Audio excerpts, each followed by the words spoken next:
안녕하세요. 달빛 야화입니다.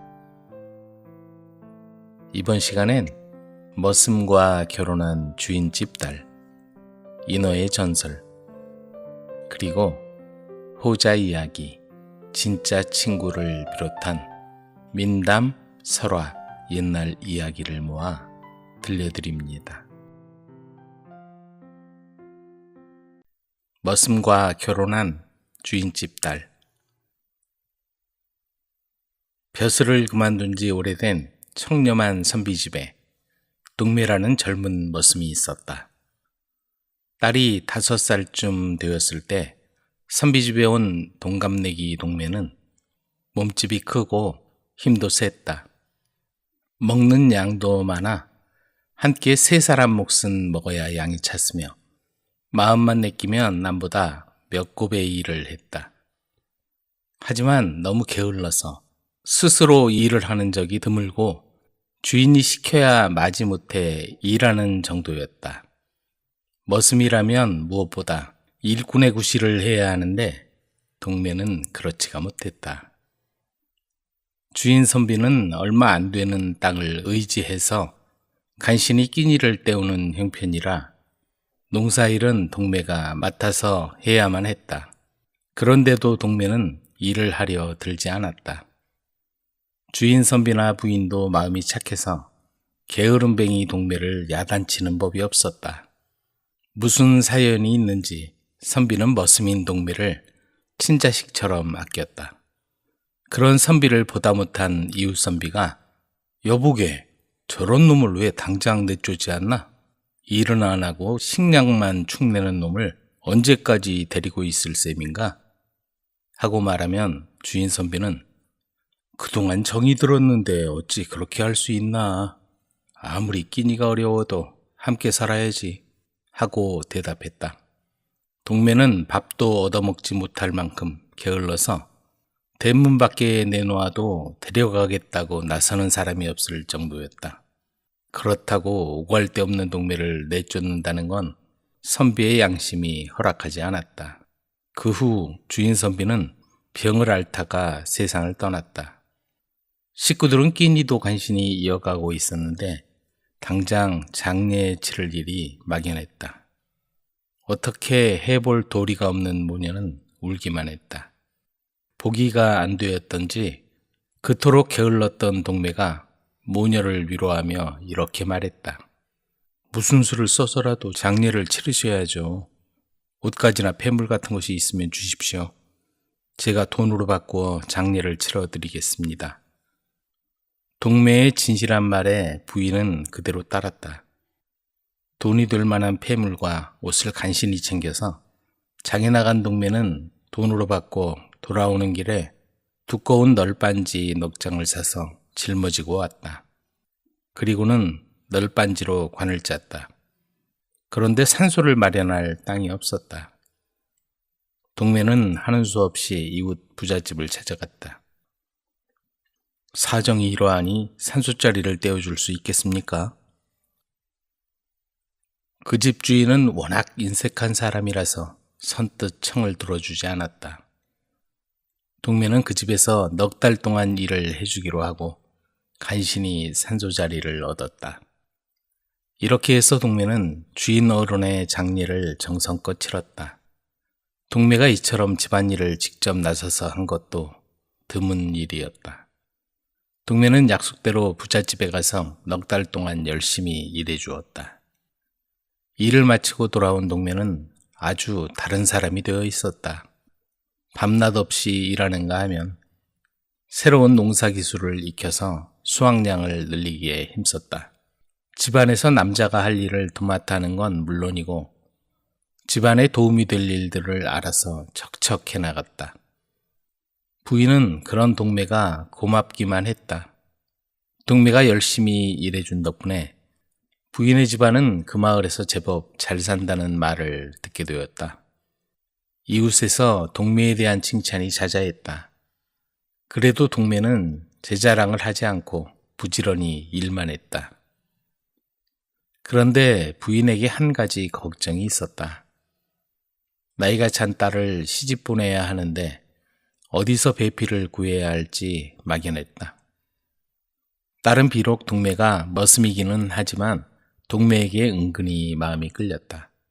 전에는 게을러 터져 밉상이었는데 언젠가부터 집안일을 도맡아 하는 듬직한 모습에 어머니도 딸도 동매를 전적으로 의지했다. 딸은 듬직한 동매를 볼 때마다 가슴이 두근거렸다. 동매를 사모하는 마음을 아무한테도 얘기하지 못하고 혼자 끙끙 앓고 있었다. 물론 어머니도 동매가 마음에 들었지만 쉽게 입을 열 수가 없었다. 어느 날 어머니는 혼기가 찬 딸에게 넌지시 말했다. 이제 너도 시집갈 나이가 되었으니 좋은 신랑감을 골라봐야겠구나. 그러면서 어머니는 지금까지 의지하고 함께 살아온 딸을 시집 보낼 생각을 하니 걱정이 되었다. 저 애가 시집을 가면 난 누구를 의지하고 살아가나. 어머니의 마음은 천근만근 무거웠다. 그리고 또 동매까지 결혼해서 나가 살 생각을 하니 어머니는 걱정이 태산 같았다. 어머니도 동매가 마음에 들었다. 동매가 사위가 되었으면 하고 생각해 본 적도 한두 번이 아니었다. 머슴으로만 생각하고 있던 동매를 딸이 어떻게 생각하고 있을지 딸의 마음을 알 수가 없었기 때문이었다. 어머니는 딸도 동매도 혼기가 다가오자 이 생각 저 생각에 밤잠을 설치기가 일쑤였다. 매파들이 드나들며 딸의 신랑감을 소개해 주었지만 눈에는 들어오지가 않았다. 그리고 동매를 보면 볼수록 남의 식구 같지가 않았고 동매에게 점점 마음이 끌렸다. 딸 또한 동매한테 시집가고 싶은데 어머니도 동매도 전혀 눈치채지 못하고 있어 가슴만 답답할 뿐이었다. 어머니와 딸은 서로 눈치만 보며 끙끙 앓고 있었다. 그럴 때쯤 어머니는 큰 결심을 했다. 비밀을 털어놓기로 한 것이다. 어머니는 동매와 딸을 부르더니 놀라운 사실을 들려주었다. 이제 너희들에게 털어놓을 때가 된 것 같구나. 사실 동매는 아버지의 친구분 아들이란다. 청렴한 동매 아버님이 모함을 받아 역적으로 몰리면서 가족 모두 어려움을 당하게 되었단다. 그때 동매가 죽은 걸로 위장하고 어린 동매를 몰래 데려와 우리 집에서 맡아서 키우게 되었단다. 그래서 할 수 없이 사람들에게는 길에서 주워온 아이라고 속이고 머슴으로 지금까지 살아왔단다. 그 말을 들은 딸은 기뻐서 엉엉 울었다. 동매도 자기 신분이 양반이라는 사실을 알고 얼마나 놀랐던지 말문이 막혔다. 딸의 우는 모습을 본 어머니가 물었다. 너는 왜 그렇게 우니? 어머니, 저 동매하고 결혼할래요. 그 말에 동매도 희죽 웃으며 좋아했다. 그 모습을 본 어머니도 흐뭇하게 바라보았다. 여기보다 농사짓기 좋은 곳으로 이사하시는 게 어떻겠습니까? 부인은 동매의 말대로 재산을 다 정리하고 그곳에서 아주 멀리 떨어진 곳으로 옮겨갔다. 그리고는 딸과 동매를 혼인시키고 그들과 함께 살았다. 동매는 이사한 곳에서 좋은 집과 논밭을 사서 어머니를 잘 모시고 아들, 딸 낳고 부족함 없이 행복하게 잘 살았다. 인어의 전설. 옛날 북쪽 먼 곳에 어부가 살고 있었다. 어부는 바닷가에 오두막을 짓고 물개 사냥을 하며 생활하고 있었다. 근처 바다에는 물개들이 많았다. 물개들은 날씨가 좋을 때면 바위 위에 나와서 낮잠을 잤다. 그때면 어부가 뒤로 살짝 다가가서 물개를 잡는 건 별로 어려운 일이 아니었다. 그렇게 잡은 물개 가죽은 비싼 값에 팔렸고 어부는 돈벌이가 좋았다. 근처에 모여드는 물개 중에 몇 마리가 유난히 컸다. 동네 사람들은 그 큰 물개를 보고 이런 말을 했다. 저건 물개가 아니라 인어야. 깊은 바닷속에서 물밖에 공기를 마시려고 나오지. 모양이 물개와 비슷한 건 물속에서 헤엄치기 쉽게 하려고 그런 거야. 그러나 어부는 마을 사람들의 말을 믿지 않았다. 쓸데없는 소리. 틀림없이 물개인데 인어라니.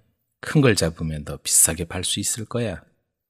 그리고는 사람들이 인어라고 하는 큰 물개를 잡으려고 했다.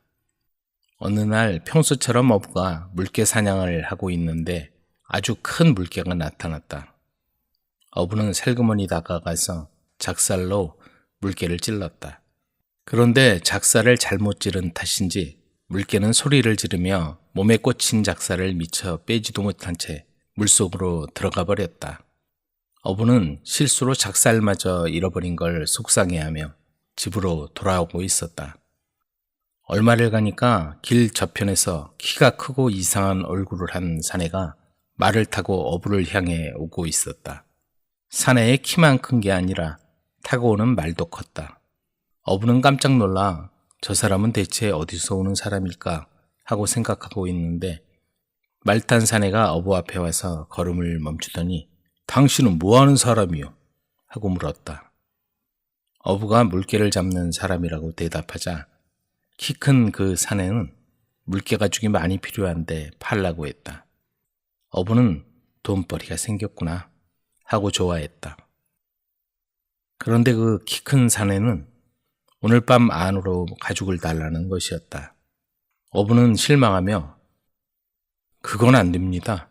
물개는 내일 아침이나 되어야 바위 위에 올라옵니다.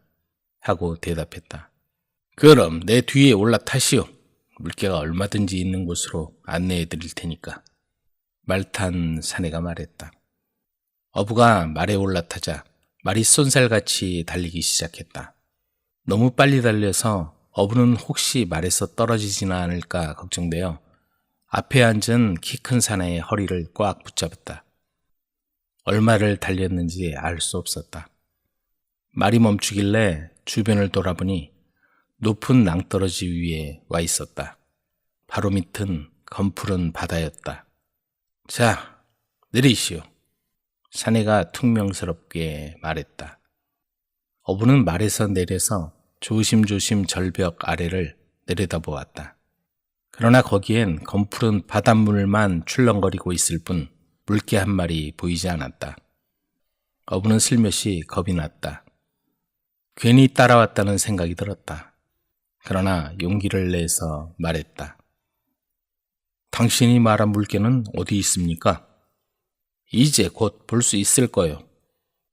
키 큰 사내는 말고삐를 안장 위에 놓으며 말했다. 어부는 무서운 생각이 들었다. 아무래도 무슨 일이 생길 것만 같았다. 그렇다고 이런 곳에서 사람 살리라고 고함을 쳐봐야 누구 하나 듣고 구하러 올 사람도 없을 것 같았다. 그런 생각을 하며 두려움에 떨고 있는데 갑자기 키 큰 사내의 커다란 손이 어부의 어깨 위에 와 닿았다. 비명을 지를 틈도 없이 어부의 몸은 낭떠러지 밑으로 떨어지고 말았다. 그러고는 맑은 물속으로 깊이 빠져들어갔다. 이제 끝이구나 싶었다. 하지만 이상한 일이 일어났다. 물속에 빠졌는데도 숨이 막히지 않았고 마음대로 숨을 쉴 수 있었으며 옆에는 키 큰 사내가 붙어 있었다. 두 사람은 천천히 바다 밑으로 내려가고 있었다. 두 사람은 한없이 내려갔다. 얼마나 내려갔는지 알 수 없었다. 마침내 커다란 문 앞에 이르렀다. 연분홍빛 산호로 만든 문인데 이상한 모양의 조개 껍데기로 장식되어 있었다. 문이 저절로 열렸다. 안으로 들어가니 널따란 방이 있는데 벽은 진주조개로 만들어지고 바닥엔 노랗고 부드러운 모래가 깔려 있었다. 그 방에는 물개들이 가득 모여 있었다. 어부는 이제까지 같이 있던 사람이 눈 깜짝할 사이에 물개로 변해 있는 걸 발견했다. 하지만 더 놀란 건 벽에 걸린 커다란 거울에 비친 밤색 털의 커다란 물개가 바로 자기 자신의 모습이라는 것이었다. 이 일을 어떻게 하면 좋단 말인가? 내가 무슨 나쁜 짓을 했다고 이런 마법에 걸려 평생 물개가 되어 살아야 한단 말인가? 어부는 길게 탄식하며 중얼거렸다. 그곳에 있는 많은 물개는 벙어리처럼 서로 대화도 하지 않고 어부에게 말을 걸지도 않았다. 물개들은 모두 슬픈 얼굴을 하고 있었다. 어떤 물개는 복도를 조용히 걸어다니고 어떤 물개는 마룻바닥에 엎드려 눈물 짓고 있었다. 이윽고 물개들은 어부가 곁에 와 있는 걸 알았는지 소곤소곤 무슨 얘기를 주고받았다. 그러는 동안에 어부 옆에 있던 물개가 밖으로 나갔다가 잠시 후 돌아왔다. 그의 손에는 작살 한 자루가 쥐어져 있었다. 이 작살을 아시겠지요? 그는 슬픈 얼굴로 어부 앞에 작살을 내놓았다. 그 작살은 어부가 바로 오늘 아침 물개를 찔렀다가 잃어버린 작살이었다. 그 작살을 본 어부는 무서운 생각에 온몸이 떨렸다. 분명 내가 물개를 찔러서 복수하려고 바닷속까지 데려온 게 틀림없어. 이제 죽는구나. 어부는 그렇게 생각하며 바닥에 엎드려 용서를 빌었다. 그러나 물개들은 어부를 둘러싸고 서로 콧등을 몸에 문지르고 있었다. 물개 한 마리가 어부에게 말했다.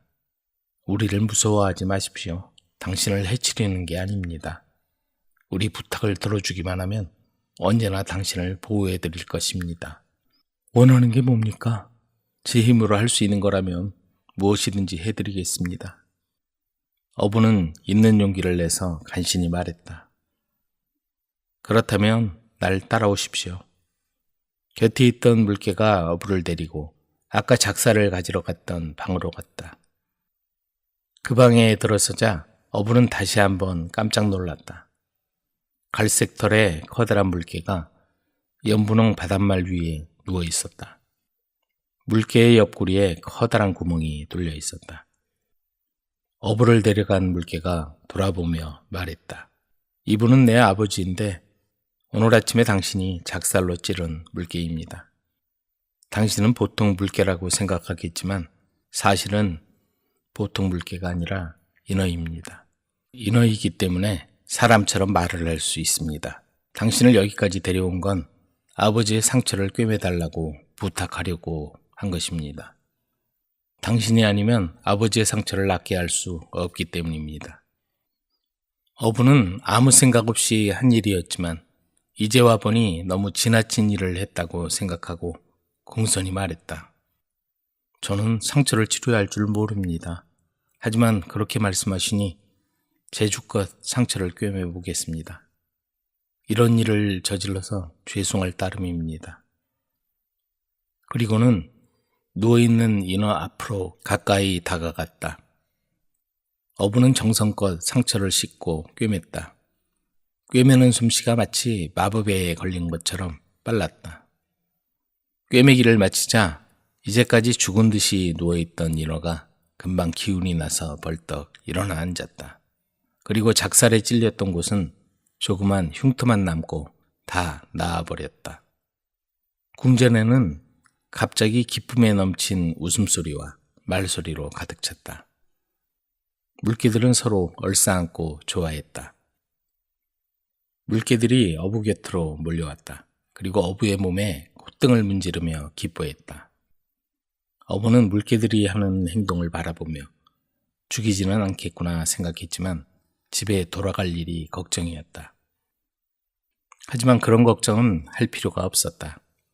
지금까지 어부를 데리고 다니던 물개가 이렇게 말했다. 이제 당신은 집으로 돌아갈 수 있게 되었습니다. 내가 집에까지 데려다 드리죠. 하지만 한 가지 약속을 해줘야 합니다. 약속이라니 무슨 약속입니까? 어부가 닭가슴에 물었다. 2번 다시 물개들에게 해를 끼치지 않겠다는 약속입니다. 진심으로 약속하겠습니다.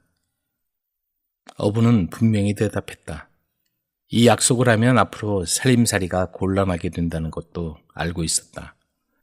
그러나 다시 사람의 몸으로 돌아가게 된다면 무슨 일을 해서든지 먹고 살 수야 있겠지 하고 생각했다. 어부는 앞 지느러미를 맞대어 진심으로 맹세했다. 물개들은 어부를 빙 둘러싸고 바라보았다. 어부의 맹세가 끝나자 넓은 방 안에는 안도의 한숨소리가 들렸다. 북쪽 바닷가에서 최고의 물개 사냥꾼으로 이름난 그가 이런 약속을 했으니 물개들이 안심한 것도 당연한 일이었다. 어부는 물개들에게 인사를 하고 안내하는 물개를 따라 궁전의 산호문을 나왔다. 그리고는 물 위로 떠올랐는데 올라오는 동안에 바닷속이 점점 밝아지면서 물결에 흔들리는 해가 보였다. 마침내 두 물개는 몸을 솟구쳐 바다 위에 뜨자 절벽을 기어올랐다. 거기에는 아까 타고 온 검은 말이 서서 풀을 뜯으며 기다리고 있었다. 물에서 나온 두 물개는 곧 사람으로 변했다. 전처럼 어부와 키 큰 사람이 되었다. 내 말 뒤에 올라타시오. 키 큰 사람이 안장에 올라앉으며 어부에게 말했다.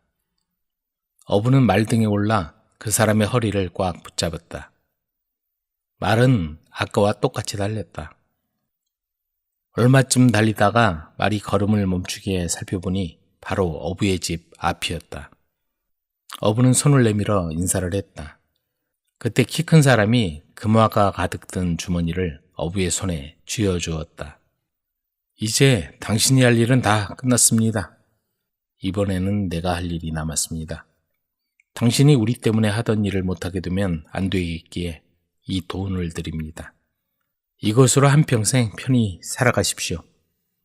말을 마치자 키 큰 사람은 어디론가 사라져버렸다.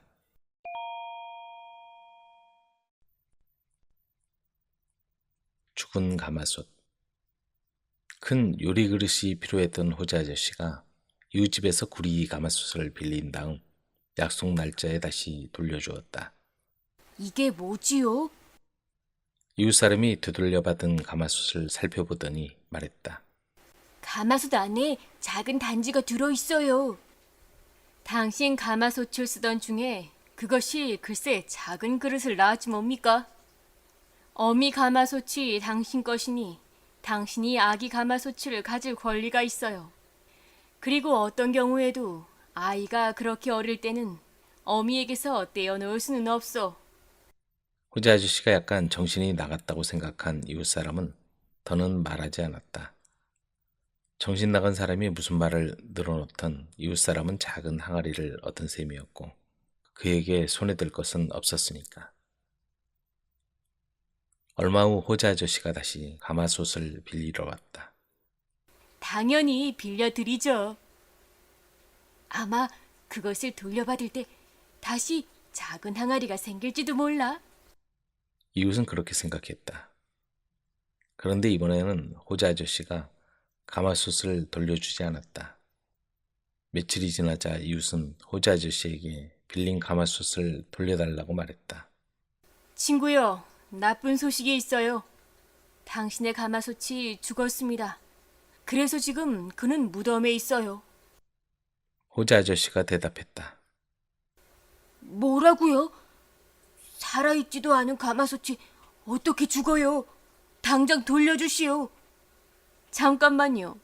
이건 얼마 전에 아기 가마솥을 낳은 그 가마솥입니다. 아기 가마솥은 여전히 당신 것이고요. 만약 가마솥이 아기를 낳을 수 있다면 죽을 수도 있습니다. 호재 아저씨가 대답했다. 이웃은 입을 꼭 다물었으며 그의 가마솥을 다시는 보지 못했다고 한다.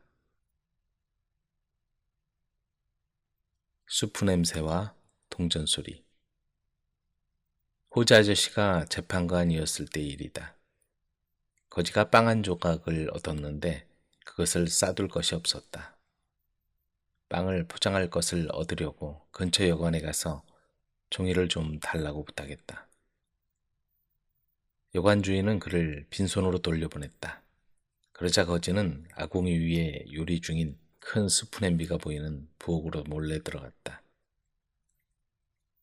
거지는 그릇에서 풍기는 냄새가 빵에 묻어나기를 바라며 김이 모락나는 스프 냄비 위에 빵을 올려놨다. 갑자기 여관 주인이 팔로 그를 붙잡고 수프를 훔쳤다며 고발했다. 저는 수프를 먹지 않았어요. 냄새만 맡았을 뿐이에요. 그럼 냄새 맡은 값을 내라. 불쌍한 거지는 돈이 없어서 돈을 낼 수가 없었고 여관 주인은 화가 나 그를 재판관에게 끌고 갔다. 재판관인 호자 아저씨가 여관 주인의 불평과 거지의 설명을 들었다. 그러니까 당신 수프 냄새를 맡는 데 대해서 돈을 내라는 것이요. 네. 여관 주인이 주장했다. 그럼 내가 내겠소. 동전 소리로 당신의 수프 냄새에 대한 값을 내겠소. 이렇게 말하더니 호자 아저씨는 주머니에서 동전 2개를 꺼내 시끄럽게 흔들고 나서 다시 주머니에 넣었다. 여관 주인은 더는 아무 말도 못하고 고개를 숙였다. 거지와 여관 주인은 각자 자기의 길로 가버렸다. 호자 아저씨와 금화. 호자 아저씨 이웃집에는 유난히 참견 좋아하고 남의 일에 잔소리가 많은 부자 상인이 살았다. 호자 아저씨는 언젠가 이 부자 상인의 못된 버릇을 단단히 고쳐주어야겠다고 벼르고 있었다. 그러던 어느 날이었다. 저에게 제발 금화 100냥을 내려주십시오. 그것도 꼭 100냥입니다. 한 냥도 부족하지 않은 100냥을 제발 내려주세요. 호자 아저씨는 일부러 상인에게 들으라는 식으로 큰 소리로 기도했다. 결국 상인이 그 소리를 듣게 되었다. 잘 됐다. 호자를 괴롭혀줘야겠다. 상인은 돈자루에 금화 99개를 넣어서 호자 아저씨의 집 담 너머로 슬쩍 던져두었다. 감사합니다. 바로 저의 소원을 들어주시니. 호자 아저씨는 자루에 든 돈을 세어보았다. 97, 98, 99. 이런 한 냥이 부족하네. 옆집의 부자 상인은 곧 일어날 일을 생각하며 좋아서 웃어댔다. 정확히 100냥은 아니지만 곧 한 냥마저 채워주시겠지. 호자 아저씨는 돈을 다 확인하더니 집으로 가져갔고 이 모습을 본 상인은 당황하여 호자 아저씨의 집으로 얼른 달려갔다. 자네가 준 그 금화는 내가 장난으로 던져둔 것이니 이제 그만 돌려줘야겠어. 말도 안 되는 소리. 난 그런 돈은 모르오. 상인이 간절히 매달리고 부탁해도 호자 아저씨는 돈을 돌려주지 않았다. 그래. 그렇다면 재판관에게 공정한 재판을 부탁하세. 난 상관없소. 하지만 난 가난해서 재판관에게 입고 갈 옷도 없고 그렇게 먼 곳까지 걸어갈 계획도 없소이다. 결국 상인은 호자 아저씨가 재판관에게 입고 갈 옷과 당나귀를 빌려주어야 했다. 재판이 시작되었다. 재판관님, 제 돈을 좀 찾아주십시오. 이 상인의 말이 틀림없는가? 할 말 없나? 재판관이 호자 아저씨에게 물었다. 말도 안 됩니다. 이유 없이 돈을 주는 사람이 어디 있습니까? 사실 지금 제가 입은 옷도 자기 옷이라고 우길 것 같은 사람인지라. 무슨 소리야? 그 옷은 내가 아까 너에게 빌려준 거잖아. 보세요. 이제 제가 입은 옷뿐만이 아니라 제가 타고 온 당나귀까지 자기 것이라고 우길걸요. 무슨, 그 당나귀는 분명히 내 것이란 말이다. 확실히 엄청난 거짓말쟁이군. 이 상인이 하는 말을 도무지 믿을 수가 없구나. 재판관에게 혼이 난 상인은 결국 그 재판에 지고 풀이 죽어 돌아왔다. 이튿날 호자 아저씨는 금화와 빌렸던 당나귀와 옷을 상인에게 모두 돌려주었다. 그 이후로 그 부자 상인은 괜히 남의 일에 참견하거나 잔소리를 하는 행동을 하지 않았다고 한다. 달걀의 재판. 어느 날 호자 아저씨의 친구가 식당에서 삶은 달걀 3개와 빵 1개를 먹고 계산을 하려다가 지갑을 놓고 온 것을 알았다. 다음에 주시오. 가게 주인이 다음에 계산을 하라는 말을 해서 외상을 지고 그냥 나왔다. 그런데 그 친구는 일이 생겨 갑자기 1년쯤 여행을 떠나야 했다. 돌아오자마자 그 친구는 가게로 찾아가 외상값을 갚으려 했다. 1년 전에 외상을 갚으려고 왔는데 내가 지불해야 할 돈이 얼마요? 그러자 주인은 장부를 내놓고 한참 동안 계산을 했다. 모두 합해서 금화로 20냥 되겠습니다. 무슨 말이요? 내가 먹은 것은 삶은 달걀 3개와 빵 1개란 말이요. 손님, 그때부터 벌써 1년이 지났습니다. 그러니 잘 따져보시죠. 만일 당신이 그 달걀을 먹지 않았다면 그동안 3개의 달걀에서 병아리가 나와 3마리의 큰 닭이 되었을 겁니다. 그리고 그 닭이 다시 달걀을 낳고 그것이 다시 병아리가 되었다가 큰 닭이 되겠지요. 이런 식으로 1년 동안을 계산해 내려가면 금화 20냥도 사실은 싼 것입니다. 그런 말도 안 되는 계산법이 어디 있어? 나는 그렇게 갚지 못하겠소. 난 꼭 받고야 말겠소. 결국은 어느 편이 옳은지 재판관 앞에 나가 결정하기로 했다. 그 친구는 다급한 상황을 호자 아저씨에게 알렸다. 호자 아저씨는 웃으며 말했다. 내가 알아서 하겠네. 걱정하지 말게. 재판하는 날 아무리 기다려도 호자 아저씨가 나타나지 않았다. 당신 변호인은 왜 아직 안 오는가? 재판관이 초조하게 기다리는데 호자 아저씨가 그제야 도착했다.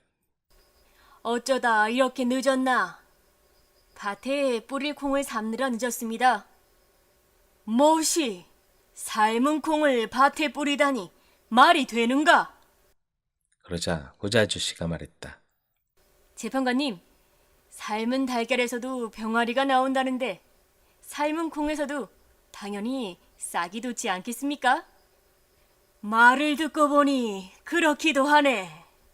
재판관은 호자 아저씨의 지체에 감탄했으며 재판에서는 당연히 호자 아저씨의 친구가 이겼다. 호두와 호박.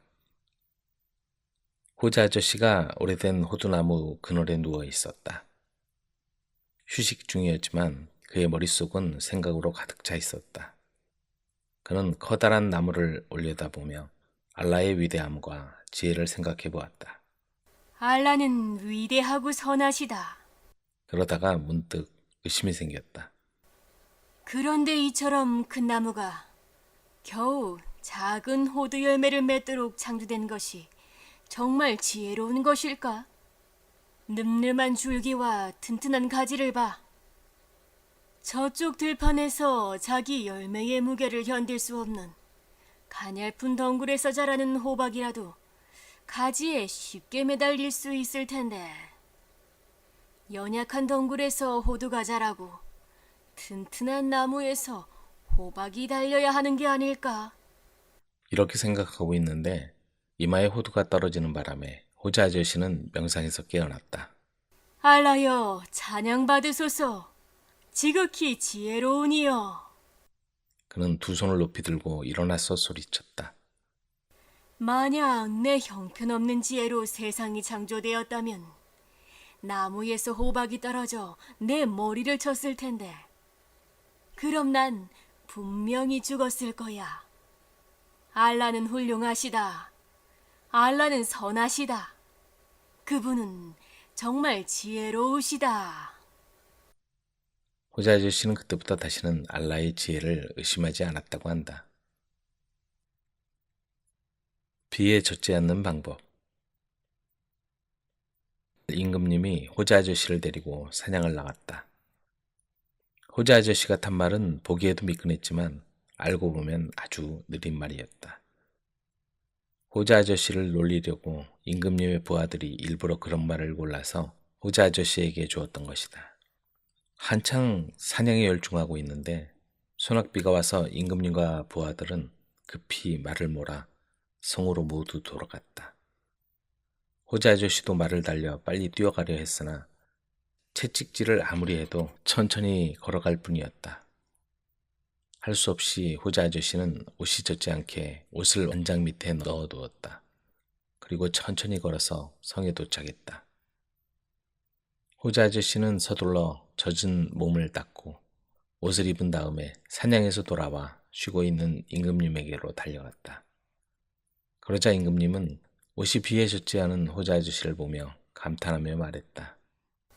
호자, 너는 어떻게 비에 젖지 않고 들어올 수 있었느냐? 네, 임금님.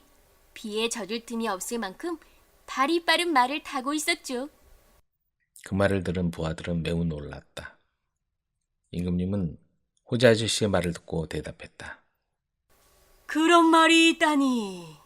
다음번엔 내가 타고 가야겠다. 날씨가 좋아진 며칠 후 다시 일행은 사냥을 갔다. 그때처럼 사냥하고 있는데 비가 갑자기 오기 시작했다.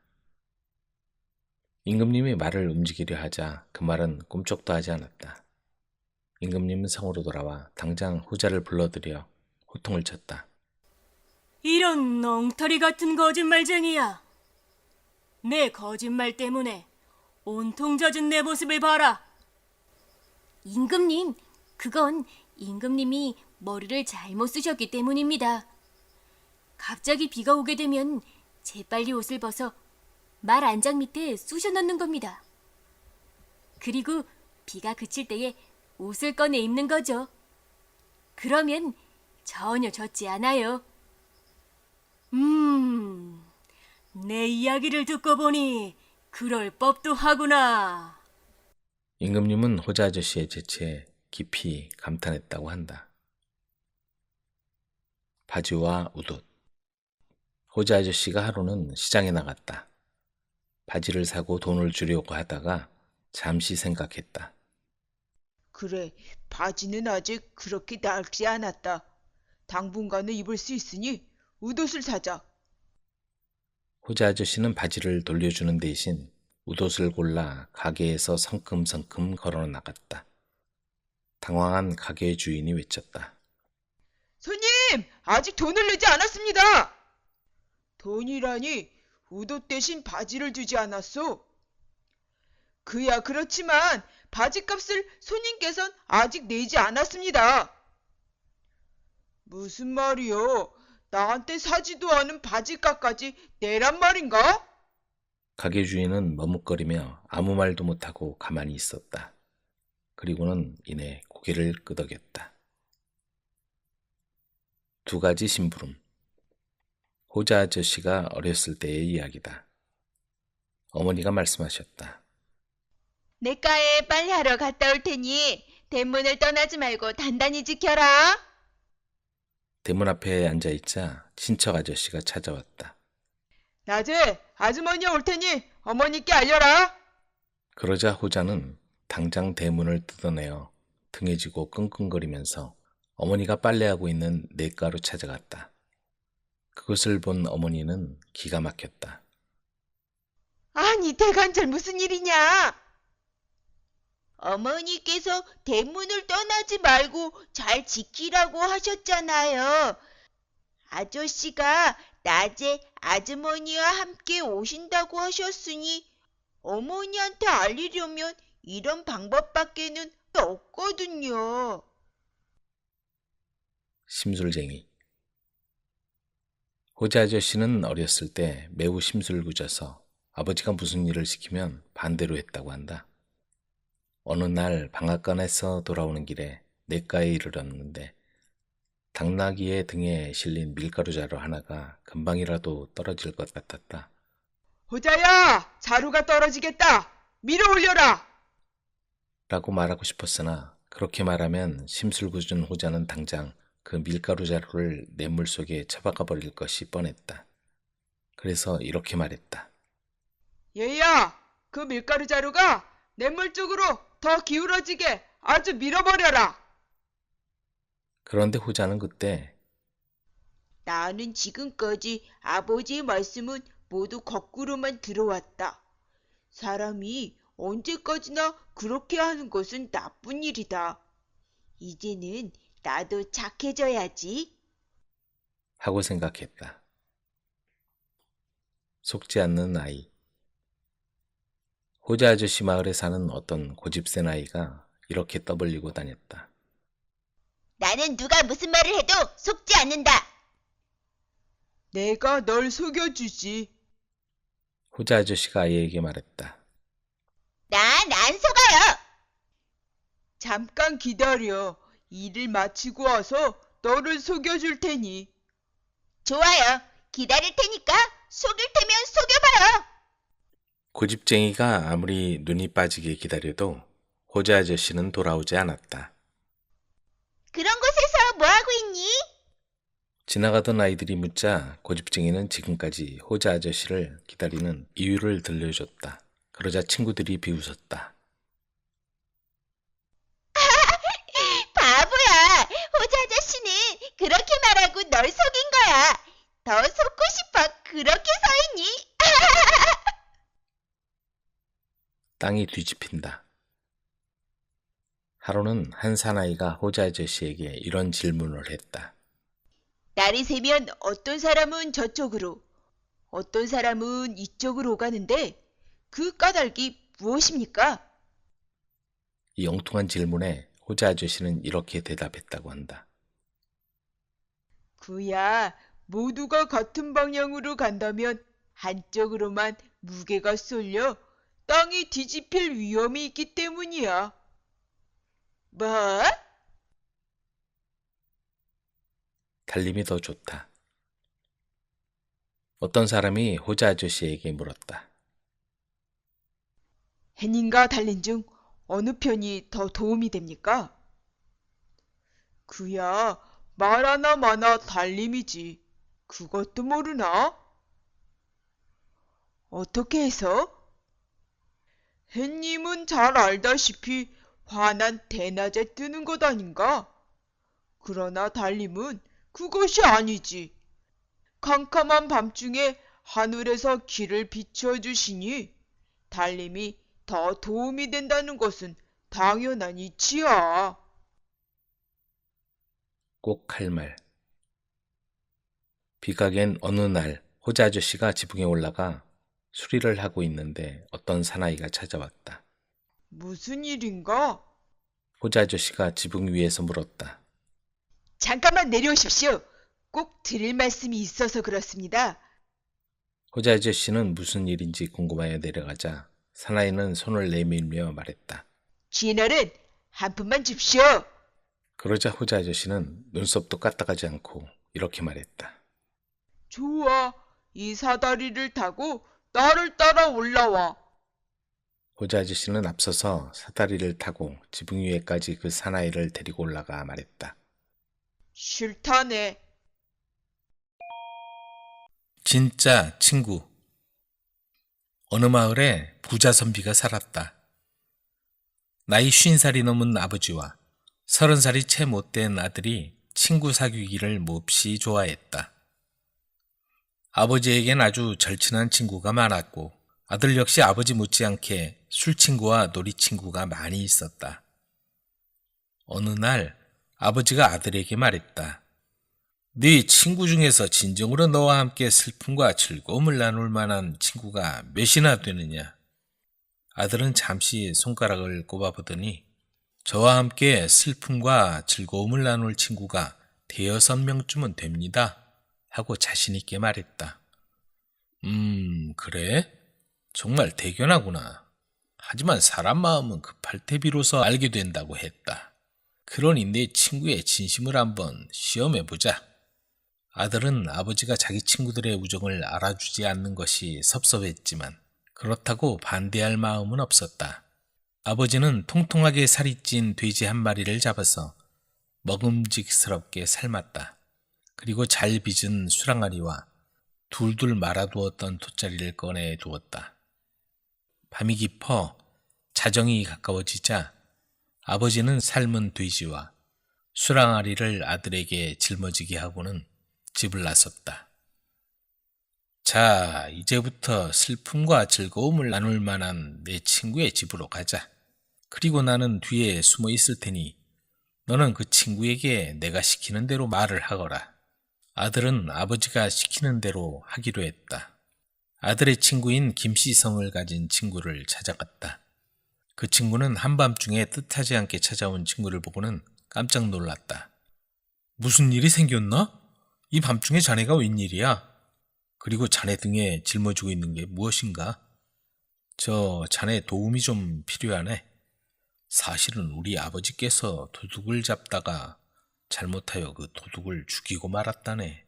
급한 김에 이렇게 자네를 찾아왔으니 자네 집에다 좀 숨겨주게나. 아버지가 시킨 대로 아들이 말했다.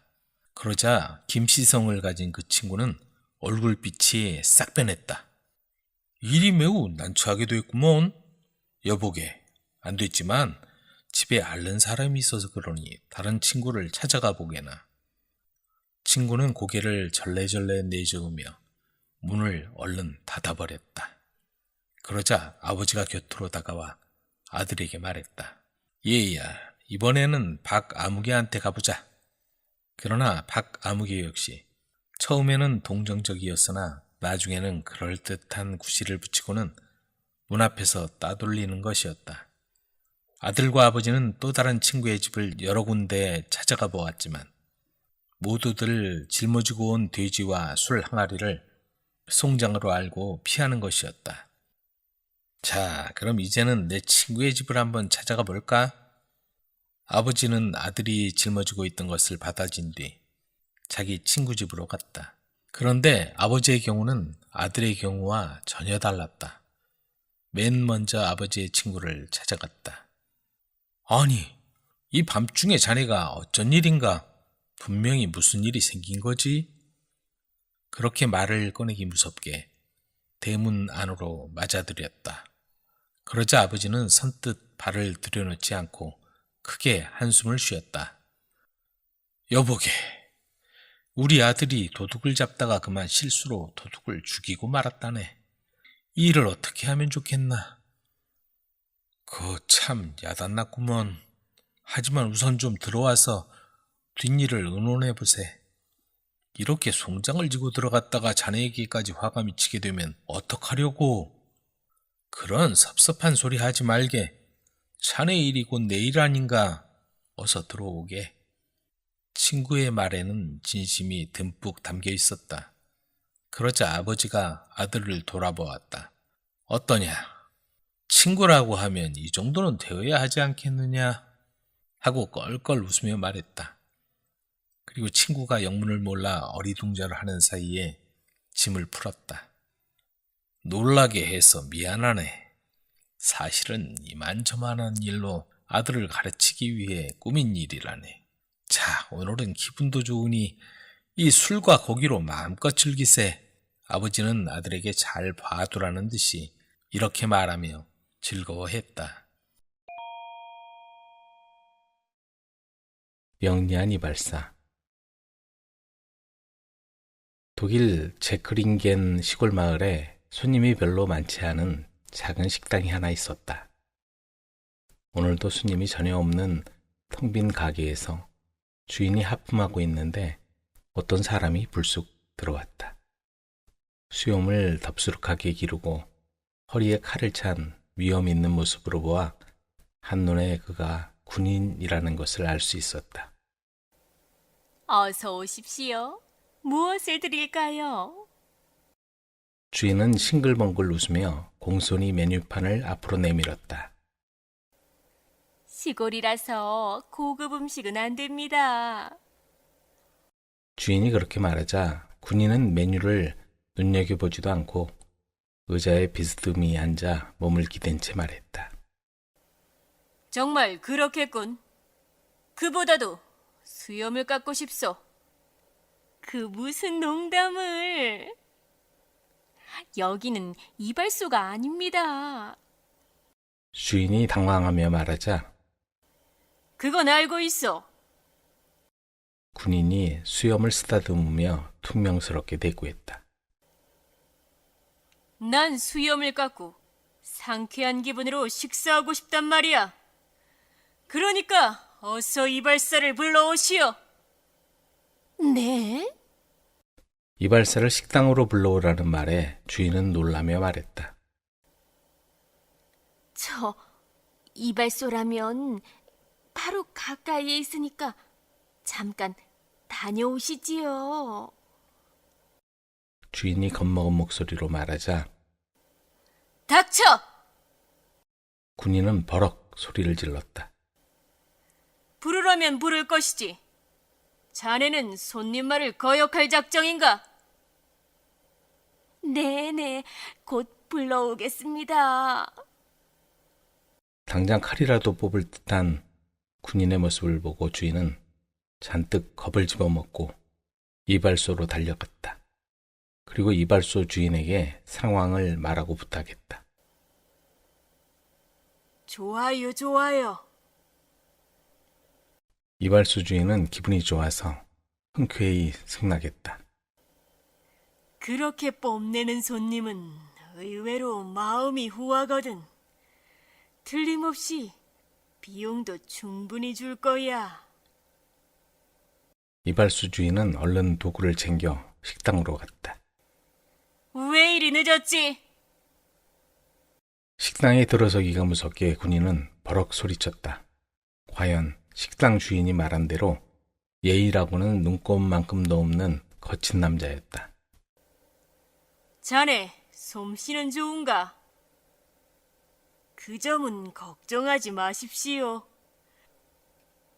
제 솜씨는 이 지방의 개나 고양이까지도 알고 있으니까요. 아무튼 멀리서 기차를 타고 여기까지 찾아주는 사람이 있으니까요. 정말인가? 군인은 흡족해하며 감탄한 듯이 말했다. 그럼 요금도 비싸겠군. 글쎄옵시다. 이발소 주인은 속으로 생각했다. 얼마나 달라고 할까? 너무 적게 달라고 하면 손해고, 그렇다고 많이 달랬다가 비싸다고 호통을 치면 그것도 곤란한데 얼마가 좋을까? 생각 끝에 크게 마음먹고 말했다. 나리를 위해서 가게 손님들을 내버려 두고 왔으니까 금호까지 앞에서 크라운 은하 한 입은 받아야겠습니다.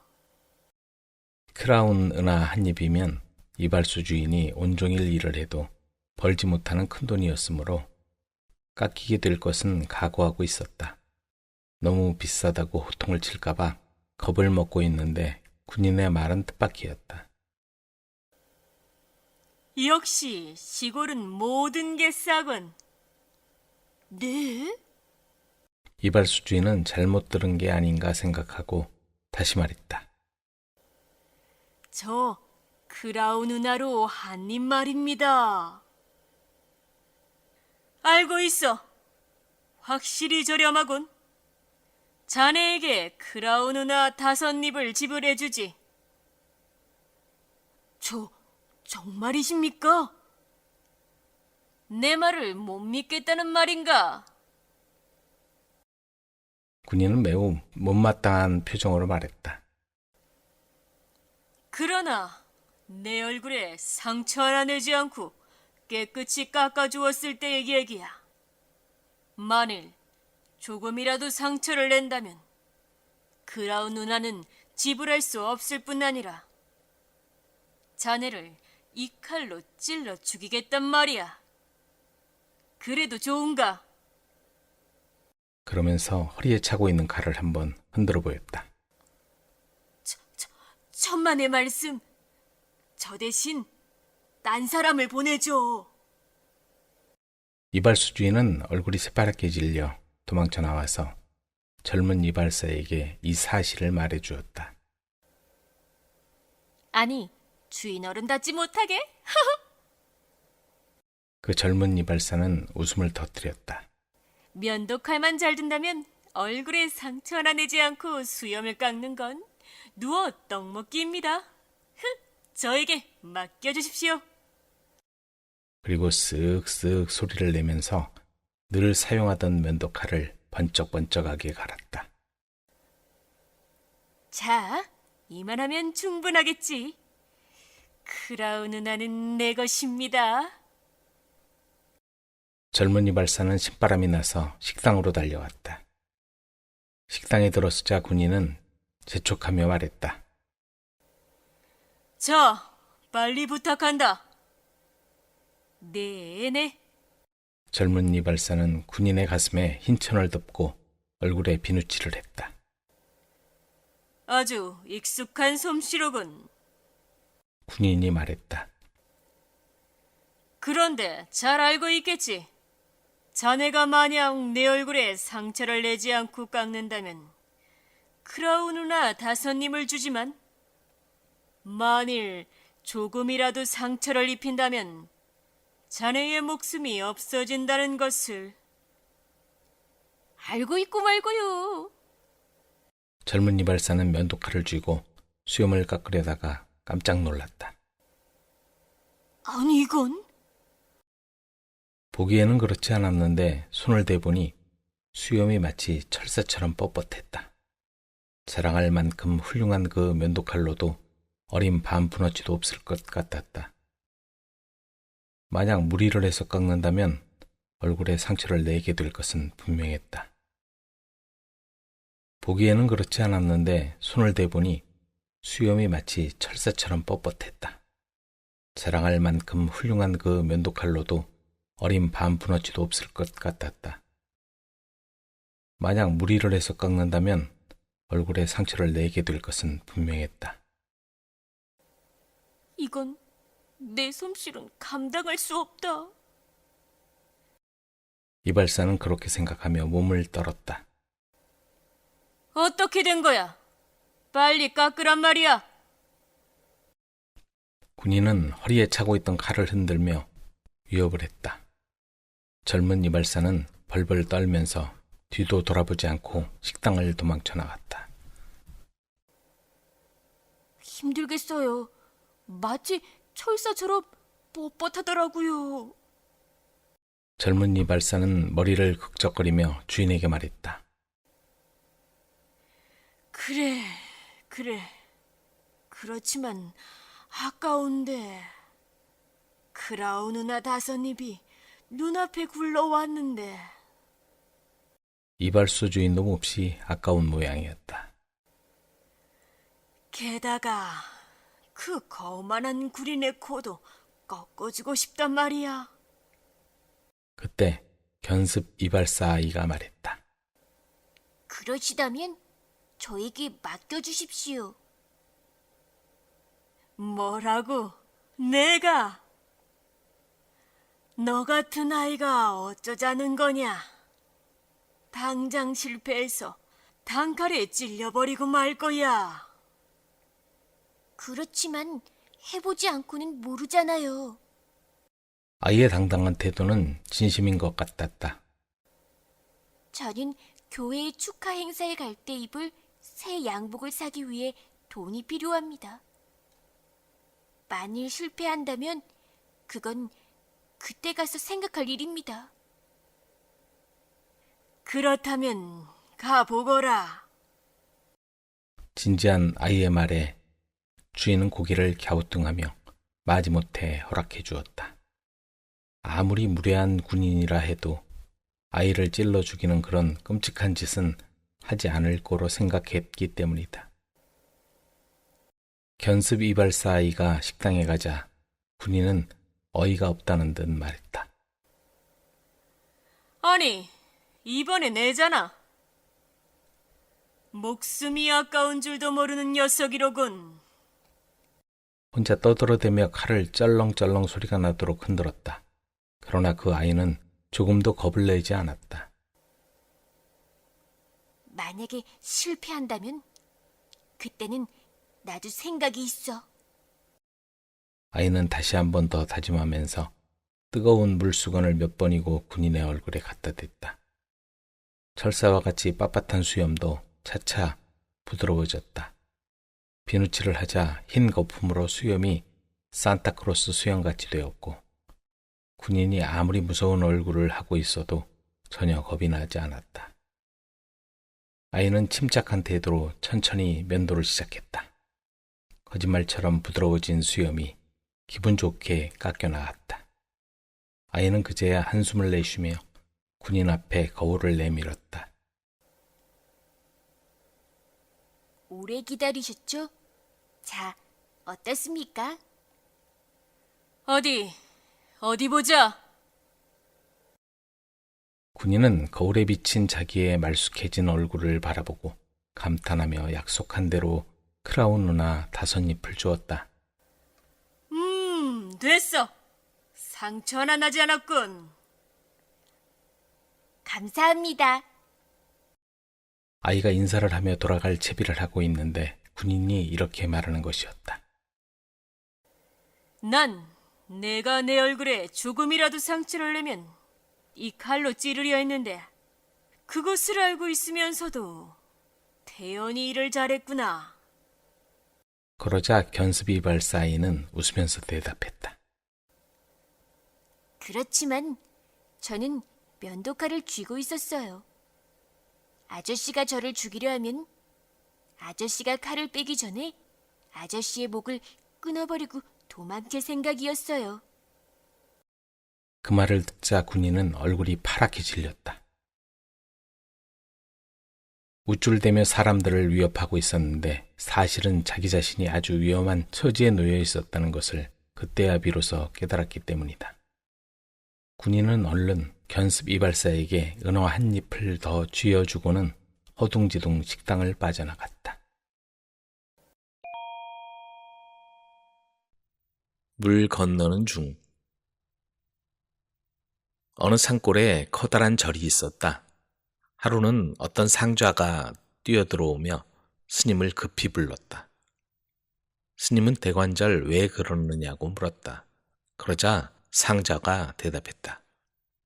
까치가 젊은 밭 큰 대추나무에다 집을 짓는데 옥비녀를 갖다 끼우고 있습니다. 상좌의 말이 하도 이상해 스님은 나가서 나무 위를 쳐다보았다. 상좌는 스님에게 나무에 올라가서 옥비녀를 꺼내오라고 부추겼다. 스님은 까치집을 한참 쳐다보다가 신과 버선을 벗어놓고 대추나무에 올라갔다. 이 가지 저 가지를 바꿔 디디며 까치집까지 올라가는 걸 보던 상좌가 갑자기 소리치기 시작했다. 저길 보세요, 저기. 우리 스님이 까치 새끼를 꺼내 날것으로 드시네요. 상좌는 절이 떠나갈 듯 고함을 질렀다.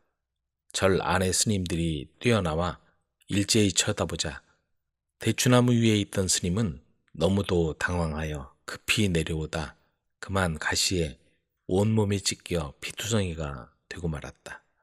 다른 스님들에게 변명을 하기는 했지만 스님은 부끄럽기도 하고 분하기도 해서 참을 수가 없어 상좌를 끌고 들어가 실컷 때려주었다. 그러나 장난 잘 치기로 유명했던 그 상좌는 스님을 골려줄 또 다른 방법을 생각해냈다. 이번엔 장난을 친 후에도 자신이 책망을 받지 않도록 신중하게 계획을 짰다. 가을 어느 날 절 아래에 있는 동네에서 돌아온 상좌가 스님 곁에 앉으며 은근히 말을 꺼냈다. 저 아랫마을 주막집에 젊은 과부가 살고 있지요. 그런데 조금 전 소생이 돌아오려는데 과부가 부르길래 무슨 일인가 하고 갔더니 절 근처에 있는 그 많은 감나무에 열린 감을 스님 혼자만 드시냐고 묻더군요. 그래 제가 대답하길 스님이 그럴 리가 있나요? 스님도 잡수시고 다른 사람도 나눠줍니다 하였지요. 그랬더니 과부 말이 스님께 여쭙고 자기도 좀 얻어달라고 하던걸요. 그래, 그럼 먹을 만큼 따다 주시오. 그러자 상자는 만족한 듯이 좋은 감을 골라 따서 마을로 내려갔다. 그 상좌가 말한 과부는 천하 미인인지라 마을에서 은근히 탐내는 사람이 많았다.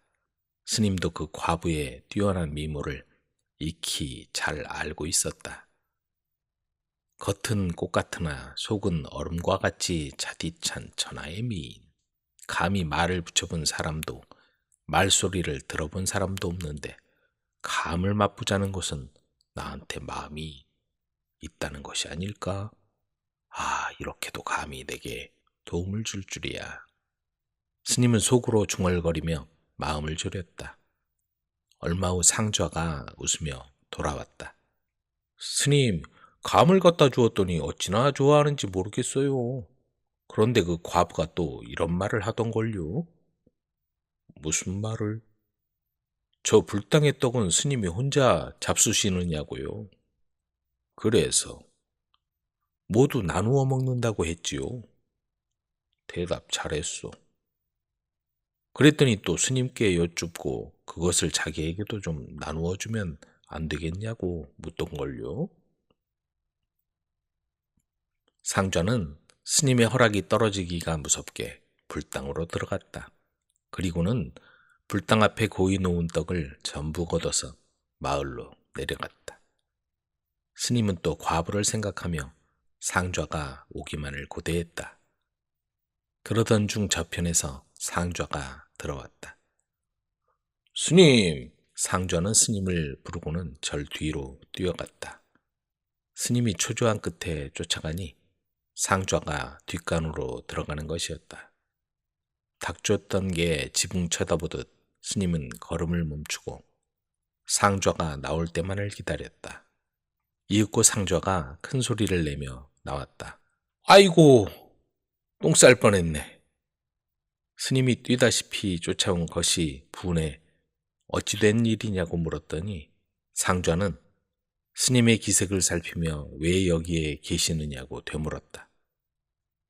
자네가 뛰어오길래 영문도 모르고 따라왔지. 소생은 여기까지 오시란 게 아니라 말씀을 전하려다 뒤가 급해서 뛰었던 것뿐입니다. 그러면 그렇다고 말이나 하고 오지. 대관절 과부가 뭐라고 하던가? 아이고, 과부 말씀은 하지도 마십시오. 갔다가 맞아 죽을 뻔했어요. 그게 무슨 소린가? 말해보게.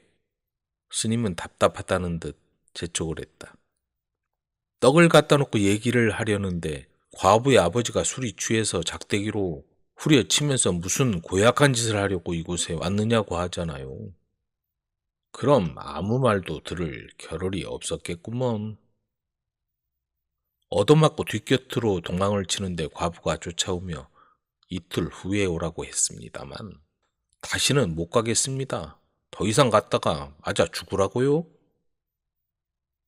스님은 후일에 다시 오란 말에 정신이 번쩍 나서 상좌를 자기 방으로 데리고 와 돈을 주어 달래가며 호감을 사느라고 애를 썼다. 상좌는 스님에게서 얻은 돈을 가지고 그날 마을로 내려가 실컷 놀다 돌아와서 스님을 가만히 불렀다. 스님, 과부가요. 스님께 너무 많은 신세를 졌다면서 한번 조용한 곳에서 만나자고 하던데요. 그 말에 스님은 뛸 듯이 기뻤다. 어느 날 만나자고 하던가? 모레 저녁이요. 스님더러 자리를 정하라고 하던데요. 그리하여 절 뒷방으로 장소를 정하고 상좌는 마을로 내려가 과부를 찾아갔다. 소인이 본래 가슴앓이가 있는데 의원이 말하기를 안악내의 신발을 따뜻하게 해서 가슴에 대면 낫는다기에 헌 신짝을 좀 얻으러 왔습니다. 그러자 과부가 말하기를 내버릴 신발은 없고 지금 신고 있는 것을 줄 테니 어서 병이나 나으세요 라고 했다. 상좌가 과부의 신을 들고 약속한 절의 방문 앞으로 와보니 방 안에서 애타게 과부를 기다리는 스님의 중얼거리는 소리가 들려왔다. 그러자 상좌가 문을 벌컥 열며 말했다. 다 틀렸소. 다 틀렸다고요. 스님은 영문을 몰라 어리둥절한 표정이었다. 과부가 여기까지 왔다가 스님이 중얼거리는 소리를 듣고는 여러 사람이 있는 줄 알고 대단히 화가 나서 돌아가는 것을 쫓아가다 결국 붙잡지 못하고 이렇게 신짝만 주워가지고 왔습니다. 상좌는 스님에게 신짝을 내보였다. 다 잘 되어가던 일이 그만 스님 때문에 망쳐버렸지 뭡니까? 상좌는 스님을 향해 원망의 소리를 해댔다. 이를 듣고 있던 스님은 자기가 큰 실수라도 한 듯 몸둘 바를 몰라 했다. 그래, 요놈의 주둥아리가 죄다 죄. 몽둥이로 요놈의 주둥아리를 때려라. 그러면서 스님은 얼굴을 상좌 앞으로 내밀었다. 그러자 상좌는 옳소이다 하며 옆에 있는 목침으로 스님의 주둥이를 갈기니 스님의 이가 몽땅 빠져버리고 말았다. 상좌는 스님의 꼴을 몹시 우스워하며 앞으로도 계속해서 스님을 속일 궁리를 했다. 어느 날 상좌가 또 스님에게로 갔다. 아랫마을 과부가 말씀 좀 전해달라고 하네요. 지난번에 왔다가 스님이 혼자 말씀하신 것인 줄을 모르고 오해를 하고 그냥 간 것이 미안하다면서 다시 뵙도록 해달라고 하던데요. 어떻게 만나자고 하던가? 스님은 상좌에게로 바짝 다가앉았다. 이번에는 자기가 조용한 곳으로 처소를 정했으니 이 약을 드시고 오시래요. 이 약은 힘이 왕성해지는 약이래요. 상좌는 뻐기듯 눈을 아래로 깔고 스님에게 말을 했다. 스님은 노심초사 기다리다가 약속 시간이 되자 먼저 가서 기다리고 있었다. 그런데 이상하게 배가 살살 아프더니 뱃속이 꿈틀거리며 설사가 날 것만 같았다. 스님은 참다 못해 무릎을 꿇고 발 뒤꿈치로 항문을 괴고 앉아있는데 과부가 문을 열고 들어왔다. 아니 사람이 들어오는데 괴상한 꼴로 앉아서는 일어나지도 않아. 과부는 두 손으로 스님을 떠밀었다. 그러자 스님은 낮아빠지며 뿌지직하고 똥을 싸대고는 얼굴이 새빨개져서는 고개도 못 든 채 기어나왔다. 상좌가 계획적으로 약이라고 속이고 준 콩가루를 그저 힘이 세지는 약인 줄 알고 물과 함께 마신 스님이 그만 설사를 하고 만 것이었다. 스님은 기다시피 겨우 자기 방으로 돌아왔다. 이놈의 배, 이놈의 배. 스님은 주먹으로 자기의 배를 때렸다. 이 모습을 본 다른 스님들은 견딜 수 없는 냄새가 나는데도 웃음을 참지 못했다. 도리에 어긋나는 욕심을 억지로 채우려다 하는 일마다 봉변을 당하는 걸 가리켜 물 건너는 중이라고 불렀다고 한다. 요정과 바뀐 아기. 설리반 아주머니의 막내 아들은 살이 통통하게 찌고 익은 사과 같은 볼에 귀여운 눈을 가진 아기였다. 그러던 아기가 하룻밤 사이에 쪼글쪼글한 늙은이의 얼굴이 되어 밤새도록 울어대는 딴 아기가 되어버렸다. 정말 기막힌 일이었다. 아주머니는 속으로 어쩌면 자기 아기가 요정과 바뀐 것이 아닌가 하고 생각했다. 이웃 사람들도 아주머니를 위로해주며 이런 말을 했다. 요정과 바뀐 게 틀림없어요. 그래서 이렇게 마르고 늙은 모습이잖아요. 아주머니 걱정하실 것 없어요.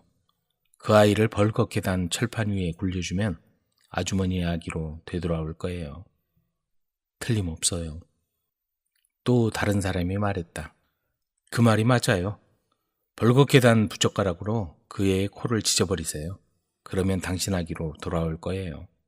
어떤 사람은 아주머니의 귀에 이렇게 속삭여주기도 했다. 이봐요. 눈 오는 밤에 언 땅바닥에 아기를 버리세요. 그러나 설리반 아주머니는 변한 아기의 얼굴에 어딘지 모르게 자기 아기의 모습이 있는 것 같아 차마 그렇게 할 수가 없었다. 어느 날 설리반 아주머니는 밖에서 한 여자를 만났다. 그 여자는 설리반 아주머니를 보자 자신 있는 소리로 말했다. 설리반 아주머니, 큰 근심이 있어서 얼굴이 말이 아니군요. 이렇게 설리반 아주머니의 마음속을 훤히 맞힌 그 여자는 엘렌 리어라는 무당이었다. 죽은 사람이 어디서 어떻게 지내는지, 그 사람의 영혼을 어떻게 하면 구할 수 있는지 잘 알고 있는 사람이었다. 설리반 아주머니는 그 여자에게 매달리며 부탁했다. 바로 말씀하셨어요. 이 일을 어떻게 하면 좋습니까? 귀여운 우리 아기가 밤사이에 보기 싫은 주름투성이 아기가 됐답니다. 요정하고 바뀐 거예요. 무당이 고개를 끄덕이며 대답했다. 가엾어라. 물론 요정의 장난이지. 요정이 아기를 바꾼 거예요. 틀림없나 봐요. 역시 그게 틀림없어요. 내 눈이 내 아기를 몰라보겠습니까? 내 아기와는 정말 달라요. 아기를 길러본 사람이면 제 마음을 알 수 있을 거예요. 말을 마친 설리반 아주머니는 흐느껴 울었다. 그러자 엘렌 리어가 가만히 이야기해 주었다. 당신이 내가 시키는 대로 하겠다면. 설리반 아주머니는 정색을 하고 애원했다. 우리 아기를 찾아주세요. 우리 귀여운 막내 아들을. 당신이 내 말대로만 한다면. 무당은 침착한 얼굴로 대답했다. 설리반 아주머니는 무당이 무슨 말을 하나 하고 기다렸다. 무당은 조용조용 이야기를 시작했다. 큰 냄비에 물을 가득 붓고 불 위에 올려놓으시오. 물이 팔팔 끓거든 달걀 12개를 깨트려 속을 빼버리고 껍질만 넣으시오. 그러면 그 아기가 당신 아기인지 요정인지 확실히 알 수 있을 것이오. 만일 요정이거든 빨갛게 달군 부젓가락으로 요정의 목을 찌르시오. 그러면 요정은 당장 도망치고 다시는 당신 아기를 밖으로 오지 않을 거요. 그 말을 들은 설리반 아주머니는 드디어 결심을 했다. 바로 집에 돌아와 불을 빨갛게 피워서 냄비에 물을 붓고 물을 펄펄 끓였다. 물을 끓이고 있으려니까 주름투성이의 아기가 신통하게도 울지 않고 가만히 누워 있었다. 그러나 아기는 잠이 든 것이 아니었다. 이글이글 타는 불과 펄펄 끓는 물에서 오르는 김을 곁눈질에 보고 있었다. 그 눈은 겨울 밤하늘에 반짝이는 별과 같이 이상스럽게 빛났다. 설리반 아주머니는 달걀 12개를 깨트려 껍질만 냄비 속에 집어넣었다. 그러자 아기는 냄비를 유심히 바라보았다. 한참 동안 바라보더니 참을 수 없다는 듯이 말했다. 엄마, 뭐라는 거야? 그 아기의 말소리는 늙은이의 목소리였다. 설리반 아주머니는 아기의 목소리를 듣고 숨이 막힐 듯이 놀랐다. 그러나 부젓가락을 숯불에 꽂아놓고 태연하게 대답했다. 아가, 엄마는 지금 술을 빚는 중이야. 무얼로 술을 빚어? 아기가 말을 할 수 있다는 건 틀림없이 요정과 바뀐 증거였다. 아, 어서 부젓가락이 달궈졌으면 하고 아주머니는 생각했다. 그러나 부젓가락이 빨갛게 되려면 한참 기다려야 했다. 아주머니는 부젓가락이 빨갛게 달궈지길 기다리는 동안 이야기를 했다. 아가, 엄마가 무얼로 술을 만드는지 알겠니? 모르겠어. 가르쳐줘. 설리반 아주머니는 똑똑한 목소리로 말했다. 달걀 껍질로 만드는 거야. 뭐요? 아기는 자리에서 벌떡 일어났더니 손뼉을 치며 쉰 목소리로 웃어댔다. 난 세상에 나서 1500년이나 살아오지만 달걀 껍질로 술을 빚는다는 말은 처음 듣는걸. 부젓가락은 이미 빨갛게 달아 있었다. 설리반 아주머니는 부젓가락을 집어들자 미친 사람처럼 아기에게로 달려갔다. 그러나 운 나쁘게도 아주머니는 방바닥에 미끄러져 넘어지고 말았다. 그 바람에 부젓가락이 문 밖으로 떨어져 버렸다. 아주머니는 불이 나게 일어나서 아기에게로 달려갔다. 그런데 포대기 위에 누워있는 건 살이 포동포동한 설리반 아주머니의 아기가 아닌가. 사과 같은 빨간 볼을 한 귀여운 아기가 누워 있었다. 주름투성이 아기는 어디로 갔는지 보이지 않았다. 설리반 아주머니는 기쁘면서도 놀랍고 신기해서 말없이 멍하니 서 있었다. 귀여운 아기는 보드라운 손을 베개 위에 얹고 아무 일도 없었다는 듯이 콜콜 잠을 자고 있었다. 아기가 숨을 쉴 때마다 붉은 장미꽃 같은 작은 입술이 가늘게 움직였다. 나쁜 세상. 주왕은 성실한 남자였고 평생 양치는 일에 전념했다. 그는 아내를 무척 사랑했으며 아내도 그를 도와 작은 집을 가꾸며 열심히 일했다. 가난하고 힘이 들었지만 행복해 보였다. 하지만 사실 그녀는 남편을 특별히 사랑하지는 않았다. 지루하다고 느낄 때도 있었다. 그러던 어느 날 불쌍한 주왕은 갑자기 아프기 시작하더니 그만 죽고 말았다.